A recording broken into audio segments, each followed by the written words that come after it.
સુરતના વરાછા વિસ્તારમાં ફૂડ પોઈઝનિંગની ગંભીર ઘટનાએ ચકચાર મચાવી છે। શનિવારે રાત્રે શીતલ રેસ્ટોરન્ટમાંથી જમવાનું મંગાવી પરિવારના સભ્યોએ ભોજન લીધા બાદ એક જ પરિવારના 5 સભ્યોની તબિયત અચાનક બગડી હોવાનું સામે આવ્યું છે। ફૂડ પોઈઝનિંગની અસર એટલી ગંભીર હતી કે માતા પિતા સહિત 2 બાળકીઓને તાત્કાલિક ખાનગી હોસ્પિટલમાં ખસેડવામાં આવ્યા હતા। સારવાર દરમિયાન માત્ર 5 વર્ષની બાળકીનું મોત થતાં પરિવાર પર આભ તૂટી પડ્યું છે। પરિવારના અન્ય સભ્યોની હાલત પણ ગંભીર હોવાનું જાણવા મળી રહ્યું છે। ઘટનાને પગલે આ વિસ્તારમાં ચિંતા અને રોષનો માહોલ જોવા મળી રહ્યો છે। સૌથી મોટો સવાલ એ છે કે રેસ્ટોરન્ટમાંથી આવેલા ભોજનમાં ખરેખર શું ખામી હતી? જો ભોજન જ આ ઘટનાનું કારણ બન્યું હોય તો જવાબદાર કોણ? આ મામલે તંત્ર દ્વારા તાત્કાલિક અને કડક તપાસ થવી જરૂરી છે। રેસ્ટોરન્ટના ખોરાકના નમૂના લઈ તેની ચકાસણી કરવામાં આવે અને આ બેદરકારી સાબિત થાય તો જવાબદારો સામે કડક કાર્યવાહી કરવામાં આવે તેવી માંગ ઉઠી રહી છે। એક માસૂમ બાળકીનો જીવ ગયો છે। હવે તપાસ માત્ર કાગળ પર નહીં પરંતુ જવાબદારી નક્કી થાય ત્યાં સુધી થવી જોઈએ। મારું નામ ભાવેશભાઈ બાલાભાઈ કલસરિયા, ગામ બાબરિયાધાર। હું રહું છું કામરેજ, સુરતની અંદર। અને આ જે ઘટના બની છે તે મારા કાકાના દીકરા અશોકભાઈ ચકુરભાઈ કલસરિયા, એના આખા પરિવારને આ ફૂડ પોઈઝન થયું છે।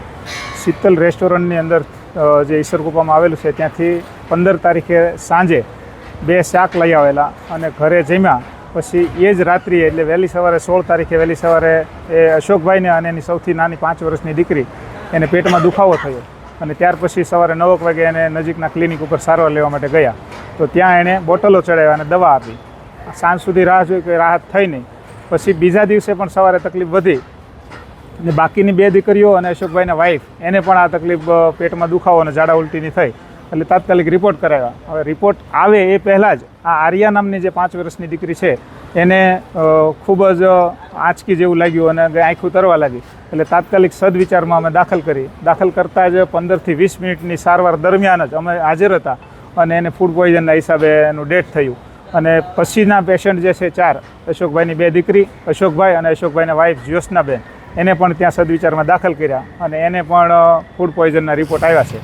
હવે જે બનવાકાળ બન્યું છે આ આર્યા નામની 5 વર્ષની દીકરી એના કારણે ડેથ થયું છે તો અમારી આખા પરિવારને અશોકભાઈને ન્યાય મળે, અમારા પરિવારને ન્યાય મળે કે આવું શેના કારણે થયું। અને અશોકભાઈની દીકરી આર્યા 5 વર્ષની જે ઓફ થઈ ગઈ છે એને આ રિપોર્ટ અત્યારે પોસ્ટમોર્ટમ વિભાગમાં આપેલી છે સાંજે અને અત્યારે રિપોર્ટનું કામ ચાલુ છે। એ રિપોર્ટના આધારે અમે તંત્ર પાસે, બધા જ મહાનુભાવો પાસે અને સમાજ પાસે એવી માંગણી કરીએ છીએ કે અમારી અશોકભાઈની દીકરી જે સાથે અન્યાય થયો, અશોકભાઈને પરિવાર સાથે અન્યાય થયો તેને ખૂબ ન્યાય મળવો જોઈએ। જે ખટતું ખૂટતું હોય તંત્રને અપીલ કરીએ છીએ। અને અશોકભાઈના વાઈફ ગણીએ તો ગઈકાલે સિરિયસ હતા જ્યારે એને આ ખબર પડી કે આવું થયું છે તો એ પણ અત્યારે હાલ સિરિયસ છે અને 4 પેશન્ટ સદવિચાર મુક્તિધામના ઢાળ પાસે હોસ્પિટલ છે તેમાં એડમિટ છે। હવે અમે અહીંથી ડેડ બોડી લઈ જઈએ પછી પણ એ જ્યોત્સનાબેનની શું હાલત થાય એ અમે કહી શકતા નથી। આવી ગંભીર પરિસ્થિતિની અંદર એ અત્યારે 4 પેશન્ટ ત્યાં દાખલ છે અને ફૂડ પોઈઝનના હિસાબે પ્રાથમિકતાના આધારે અમે કહીએ છીએ કે આવું થયું છે તો આને યોગ્ય ન્યાય મળવો જોઈએ। જે કાંઈ કાર્યવાહી કરતી ખોટતી કરવાની થાય તે તંત્રને અમે અપીલ કરીએ છીએ અને મીડિયાને પણ અપીલ કરીએ છીએ કે આમાં અમને ન્યાય અપાવો।